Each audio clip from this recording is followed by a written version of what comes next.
Along the ancient canyon walls, she saw the sand ripple upward, like a monster trying to break through. That was the moment Maya knew the desert had stopped playing games with her.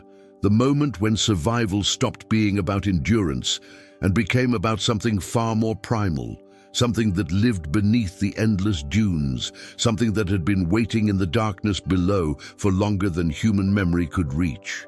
The sun hammered down on the canyon with the relentless fury of a forge, turning the rust-colored stone walls into radiating ovens that cooked the air itself. Maya pressed her back against the shadowed side of the narrow passage, her torn shirt clinging to her skin with sweat and dust. 3 days since the sandstorm had separated her from the research convoy. 3 days since she'd watched the vehicles vanish into the screaming wall of brown chaos while she'd been exploring what she thought was a minor formation. 3 days of walking, rationing the single water bottle she'd had clipped to her belt, her lips cracking like the parched earth beneath her boots. The canyon had seemed like salvation when she'd stumbled into it that morning. Its walls offered shade, its winding path suggested the possibility of water, and most importantly, it gave her a direction to follow. In the open desert, direction was an illusion. Every dune looked like every other dune. Every horizon promised nothing but more emptiness. But a canyon had been carved by something, and where there was carving, there had once been water. Where there had once been water, there might be water again. Or so she told herself with each agonizing step, her left ankle swollen from a fall she barely remembered, her right shoulder scraped raw from sliding down a dune face in the dark. The walls rose 30 feet on either side, their surfaces marked with the striations of ancient geology, layers of time pressed into stone. She'd seen markings too earlier in the day, not natural striations but something else. Symbols carved with deliberate intent, worn smooth by wind and centuries, but unmistakable in their artificiality. Circles within circles, lines that suggested direction or warning. She'd photographed them with her dying phone before the battery finally gave out. One more connection to the world beyond this hellscape severed. That's when the sand had started moving wrong. At first, she thought it was heat shimmer, that wavering distortion that made the air dance and twist. But heat shimmer didn't create patterns. It didn't pulse with rhythm. It didn't concentrate in specific locations along the canyon floor, small circles of movement that reminded her of water coming to a boil. She'd stopped walking, her survival instinct screaming before her conscious mind could catch up. Something was wrong. Something was very wrong. The sand in front of her, maybe 20 feet ahead, began to rise, not shifting sideways in the way wind moved sand. Not sliding down in the way gravity pulled at loose granules, rising upward against every natural law.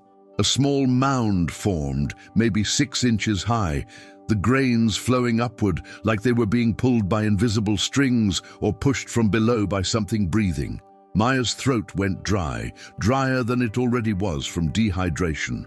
Her heart, which had been beating the steady rhythm of exhaustion, suddenly kicked into a faster cadence. The mound collapsed, the sand falling back into place. For a moment, she thought she'd imagined it.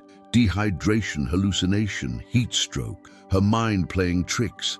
Then it happened again, 10 feet to the left, another rising, another collapse, then again closer, then again behind her. She spun, her damaged ankle protesting with a spike of pain that brought tears to her already burning eyes. The canyon stretched behind her, the path she'd walked narrowing into the distance. The sand along the floor showed 3, 4, 5 disturbances now. Small eruptions of movement, testing, searching, hunting. The ancient walls suddenly felt less like shelter and more like a trap. Maya forced herself to breathe slowly, to think through the panic that wanted to flood her system. She was a geologist. She understood the earth. There were rational explanations for sand movement, underground water creating pressure, trapped air finding release through porous substrata, microtremors from distant seismic activity. Except none of those explanations fit what she was seeing. The movements were too controlled, too deliberate, too focused on her position in the canyon. She started moving again, faster now, ignoring the pain in her ankle. The canyon wound ahead, its walls casting long shadows as the sun began its slow descent toward evening. She needed to reach higher ground before dark, needed to find a place where whatever was beneath the sand couldn't reach. The walls here were too smooth to climb, worn by ancient floods into curved surfaces that offered no purchase. But ahead, the canyon widened. Where it widened, there might be collapsed debris. Where there was debris, there might be a way up. The ripples followed her. She could hear them now, a soft hissing sound like sand falling through an hourglass, but reversed. The sound of grains moving upward, defying gravity. She didn't look back.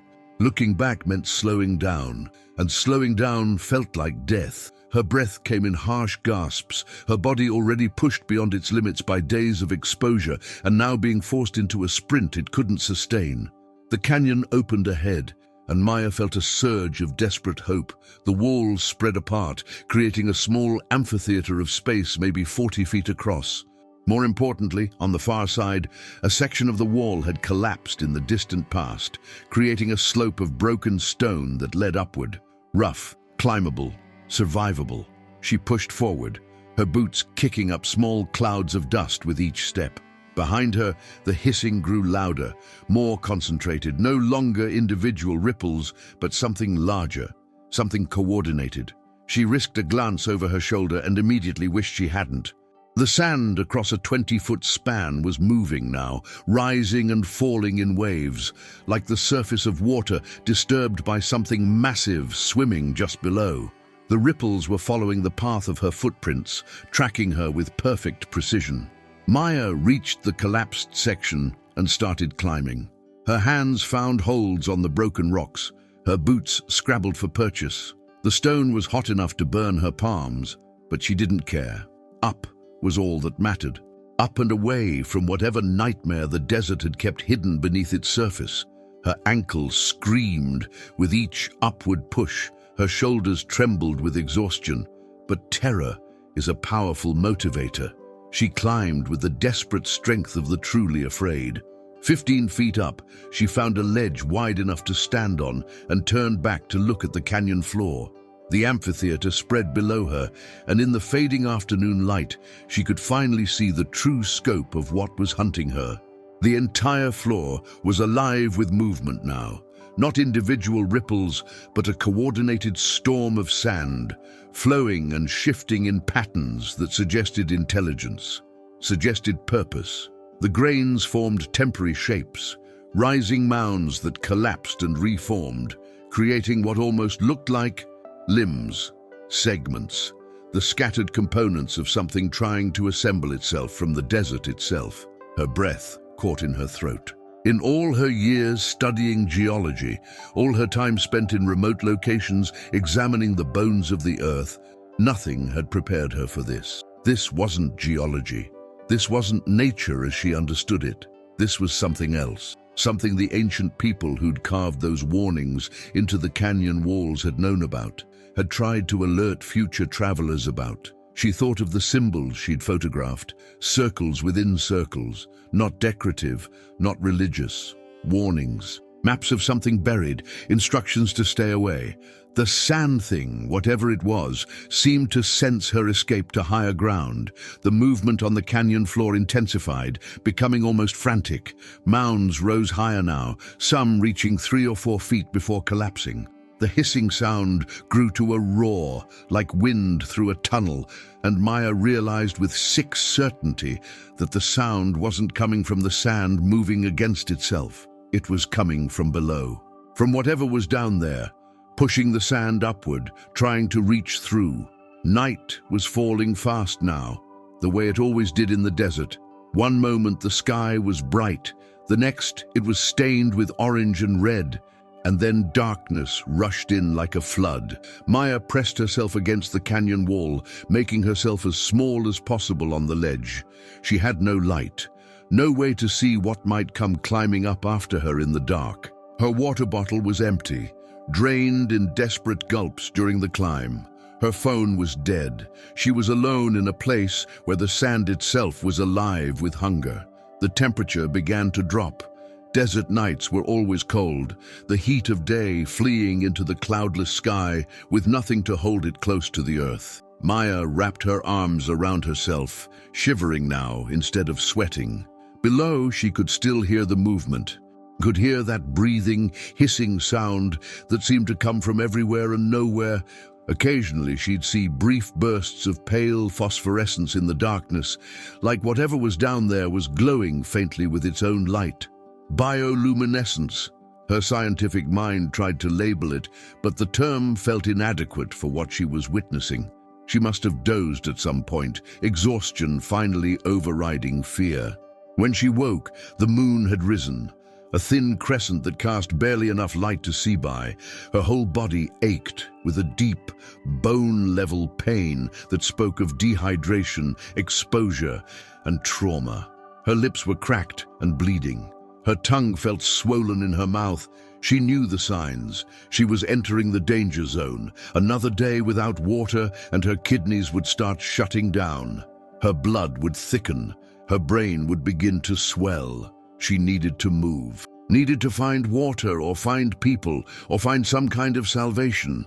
But the sand below was still moving, less frantic now, more patient, like it knew she couldn't stay up here forever, like it could wait, had waited before, would wait again. Maya looked up instead of down. The canyon wall above her continued upward another 15 feet before reaching the rim. If she could make that climb, she'd be out of the canyon entirely.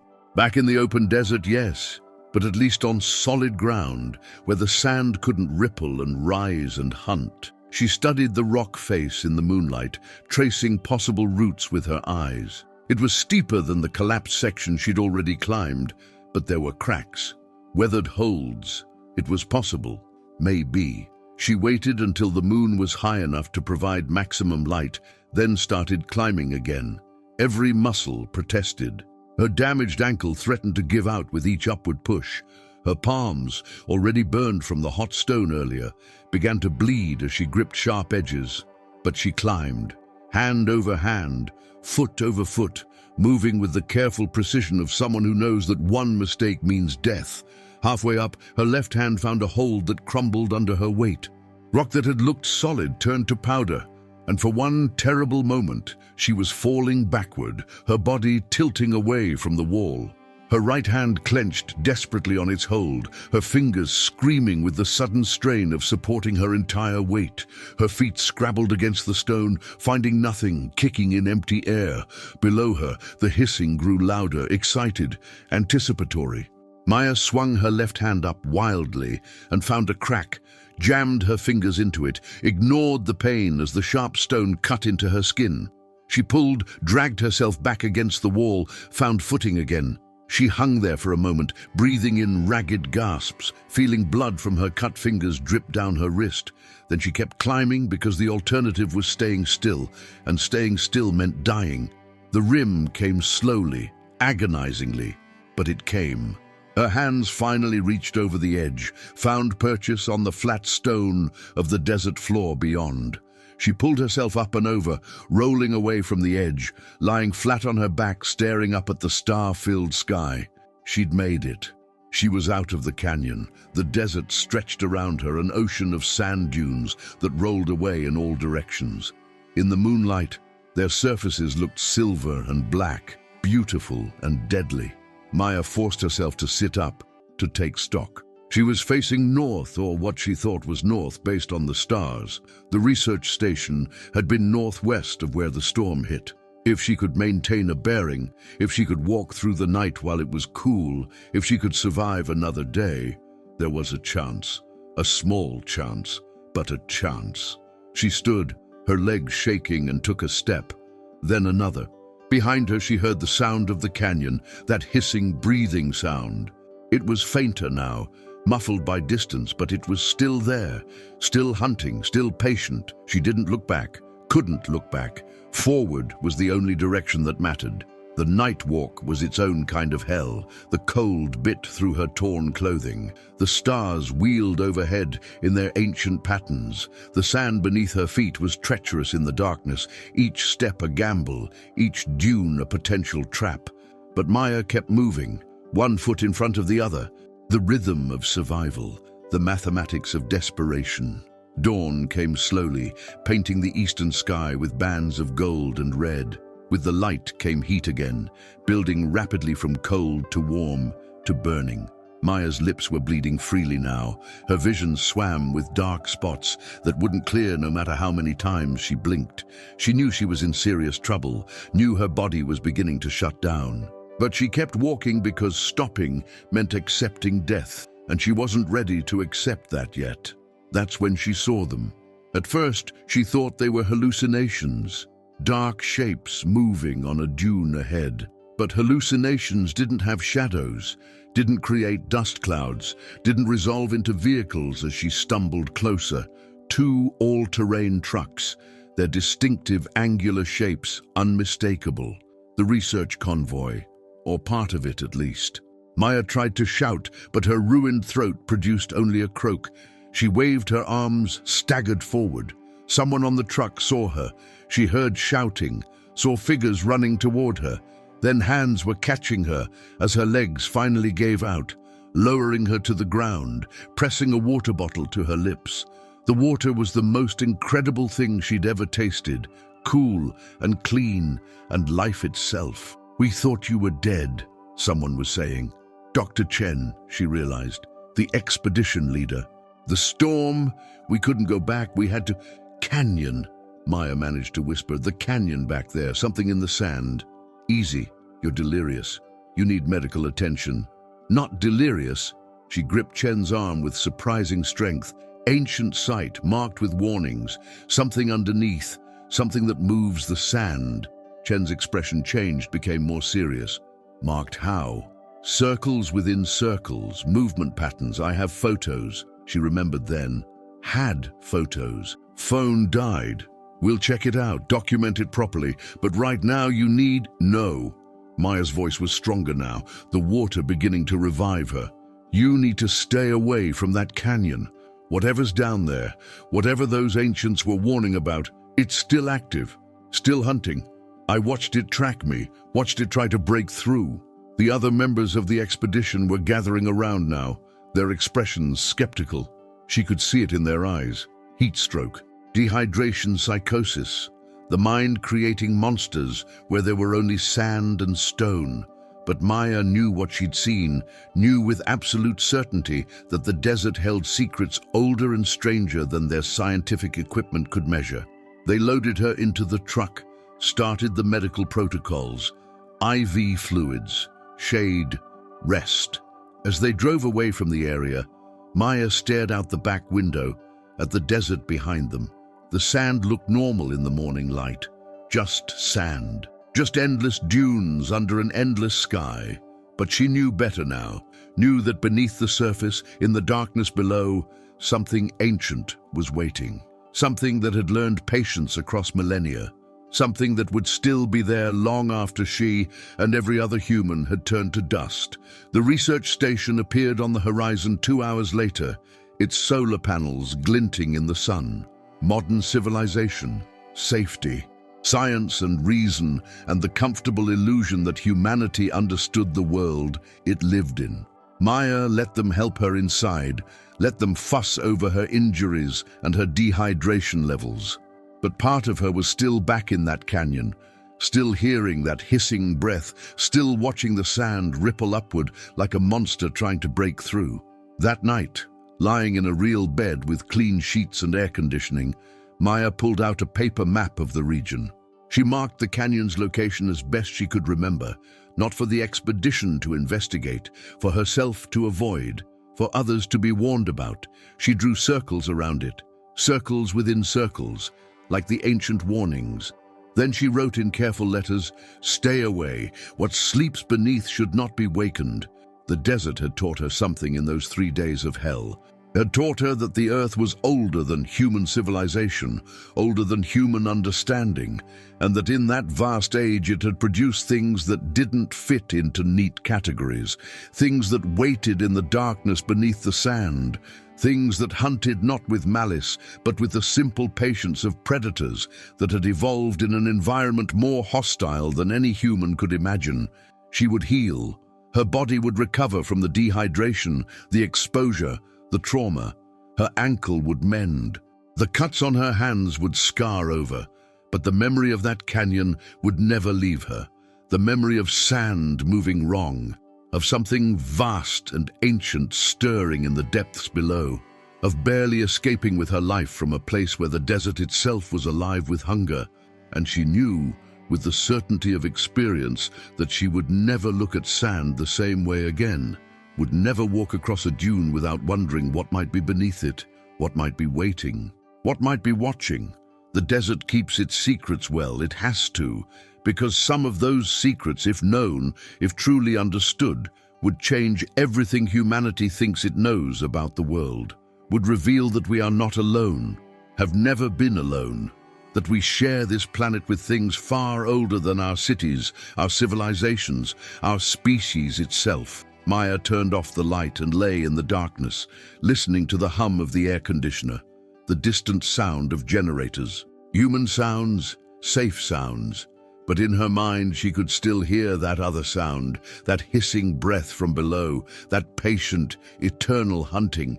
The desert had let her go this time, but she understood now that it was a temporary reprieve. The sand ripples upward. The ancient things beneath don't forget. And if she ever returned to those canyon walls, if she ever found herself walking those cursed passages again, she knew the sand would remember her, would remember, and would be waiting. 3 weeks later, Maya stood in the university auditorium giving a presentation on desert formation and erosion patterns to a room full of students who looked barely old enough to vote. She clicked through slides showing standard geological features: sand dunes formed by prevailing winds, canyon systems carved by ancient rivers, the normal, understood safe science of earth formation. She didn't mention the other canyon, the one marked on her personal map with circles within circles. Didn't mention the way sand could move against gravity. Didn't mention the hissing breath from below or the sense of vast intelligence lurking in the darkness beneath the desert floor. These students didn't need to know, didn't need the nightmares that knowledge would bring. But after the presentation, during the question period, a young woman raised her hand. "Doctor, Maya, have you ever encountered anything in your fieldwork that you couldn't explain? Anything that didn't fit the standard geological models?" Maya paused, looked at the eager, curious faces staring up at her, thought about how to answer honestly without sounding insane. "Yes," she said finally, "I have. The Earth is older than we can truly comprehend, and it has produced phenomena that our current understanding can't fully account for. If you go into field geology, if you spend enough time in the truly remote places, you'll eventually encounter something that doesn't make sense, something that challenges everything you think you know." "What did you do when you encountered it?" the student asked. "I survived it," Maya said. "I documented what I could, I marked the location, and I made sure to warn anyone who might follow after me that some places should be approached with respect and caution, or better yet, not approached at all." The student nodded thoughtfully, already imagining herself as a bold explorer discovering the unknown. Maya recognized that look, had worn that expression herself once, before the desert had taught her humility, before she'd learned that some discoveries came with a price too high to pay. After the students filed out, Maya remained standing at the podium, staring at the final slide of her presentation, an aerial photograph of the desert, all flowing dunes and empty space, beautiful and deadly, eternal and patient. Somewhere in that vast expanse was a canyon marked with ancient warnings, and beneath that canyon something was waiting, had been waiting for thousands of years, would wait for thousands more. She thought about going back, about leading a proper expedition, documented with cameras and sensors, to prove that what she'd experienced was real. But every time she considered it, she remembered the sand rippling upward, remembered the desperate climb in darkness, remembered how close she'd come to being pulled down into whatever hell lurked beneath the desert floor. No, some secrets were better left buried. Some ancient things were better left undisturbed. The people who had carved those warnings into the canyon walls had known that, had understood that certain knowledge came with responsibility and certain places demanded respect in the form of avoidance. Maya packed up her laptop and notes, preparing to head home to her small apartment near campus. As she walked through the university halls, past bulletin boards advertising field research opportunities and summer expeditions, she wondered how many other researchers had encountered similar phenomena, how many had stumbled across evidence of the truly ancient and inexplicable, how many had chosen, like her, to keep silent rather than face skepticism or ridicule or worse, inspire others to go looking for dangers they couldn't understand. The desert kept its secrets well, and now Maya was keeping them too. That night she dreamed of sand. Of course she did. The dream was always the same. She was back in the canyon, back on that narrow ledge, watching the floor below ripple and surge. But in the dream, she could see deeper, could see through the sand to what lay beneath. And what lay beneath was vast and segmented and older than human memory, was patient and hungry and perfectly evolved for its environment, was waiting for the next traveler, the next curious soul who ignored the warnings carved in stone. She woke gasping, her sheets soaked with sweat, despite the cool air in her bedroom. 3 weeks since her rescue, and the nightmares hadn't eased. If anything, they were getting worse, more detailed, more visceral, as if distance from the event was allowing her mind to process what her survival instinct had suppressed in the moment. Maya got up, went to the kitchen, drank a glass of water. The simple act of drinking clean, safe water still felt like a miracle. She thought about the people who died in the desert every year, hikers who got lost, researchers who miscalculated their supplies, travelers whose vehicles broke down in the wrong place at the wrong time. How many of them had encountered what she'd encountered? How many had died not from exposure, but from something else? Something the desert had kept secret by consuming the evidence completely. She looked at her calendar on the wall. Next month, another expedition was planned. Different region, different research goals, but still the desert. Still the ancient, hostile, secret-keeping desert. Her colleagues assumed she'd declined to join, assumed the trauma of her near-death experience would keep her away from fieldwork for months, maybe years. They were wrong. Maya knew she had to go back. Not to the canyon, never to that cursed place, but to the desert itself. Had to prove to herself that she could still function as a researcher, still conduct her work, still contribute to human knowledge. Because if she let fear win, if she let one terrifying experience end her career, then that thing beneath the sand would have claimed her after all, would have ended her just as effectively as if it had pulled her down into the darkness. But she would be more careful now, would pay attention to ancient markings and warning signs, would trust her instincts when they screamed danger, would respect the desert as the ancient, mysterious entity it truly was, rather than just viewing it as a research site. The desert had tried to kill her, had come terrifyingly close to succeeding, but it had also taught her something invaluable, had taught her that the world was stranger and more dangerous and more wonderful than she'd ever imagined. That beneath the surface of accepted scientific understanding lay depths of mystery that humanity had barely begun to explore.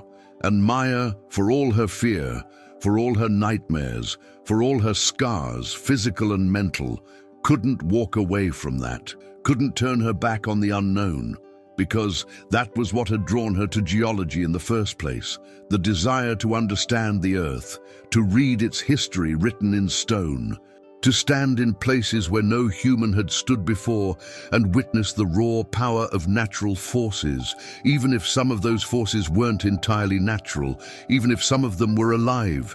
She went back to bed but didn't sleep. Instead, she lay in the darkness thinking about sand, about how it moved in wind, about how it settled in layers, about how it could hide things, ancient things, waiting things, patient things that had learned to use the desert itself as both camouflage and weapon. Somewhere out there, beneath the dunes, the ancient thing was still hunting, still waiting for the next traveler to ignore the warnings, still patient with the patience of something that had existed since before humans had discovered fire. And Maya had survived its attention through luck and determination and sheer stubborn refusal to die. That made her one of the lucky ones, one of the survivors, one of the few who had encountered the true mystery of the desert and lived to tell the tale. Even if she chose not to tell it, even if she kept that secret locked away with all the other secrets the desert kept. Because some stories were too strange to share, some experiences too extreme to communicate, and some warnings needed to stay buried in ancient stone, understood only by those who had earned that understanding through survival. Maya closed her eyes and listened to the sounds of the city outside her window, traffic and voices, and the ambient noise of human civilization. Safe sounds, normal sounds, sounds that had nothing to do with hissing sand or rippling movement or ancient hunger lurking below. But in her mind, in that place where memory and trauma and understanding merged, she could still hear the desert, could still feel its presence, could still remember the moment when she looked along those ancient canyon walls and saw the sand ripple upward like a monster trying to break through. And she knew with absolute certainty that she would carry that moment with her for the rest of her life, would remember it every time she touched sand, every time she heard wind across dunes, every time she studied geological formations and wondered what might be hidden beneath them. The desert had marked her as surely as it marked its own surface with wind and time, had left an impression that would never fully fade, and in marking her, it had given her something valuable. Not just fear, though there was plenty of that, but also respect, understanding, the knowledge that humanity's maps and measurements and scientific instruments only scratched the surface of a world far older and stranger than civilization could comprehend. She would go back to the desert, would conduct her research, would contribute to human knowledge of geology and earth science, but she would also remember the warnings carved in stone, would honor the wisdom of the ancients who had learned, at great cost, that some places demanded respect in the form of distance. The sand ripples upward. The ancient things beneath don't forget, and those who survive their attention carry that knowledge like a scar, invisible but permanent, a reminder that the earth keeps secrets, and some of those secrets are alive. If you want to hear more stories from the desert, stories of survival against forces ancient and mysterious, stories of the thin line between scientific understanding and primal terror, subscribe to Dark Desert Survival. Because Maya's story is just one thread in a tapestry of encounters that span the centuries, one voice in a chorus of warnings that echo across the sands. And in the comments below, tell me what moment of her journey shocked you the most. Was it the first time she saw the sand move wrong, the desperate climb in darkness, the realization that something vast and ancient was hunting her? Share your thoughts, and remember, the desert is listening. The desert is always listening.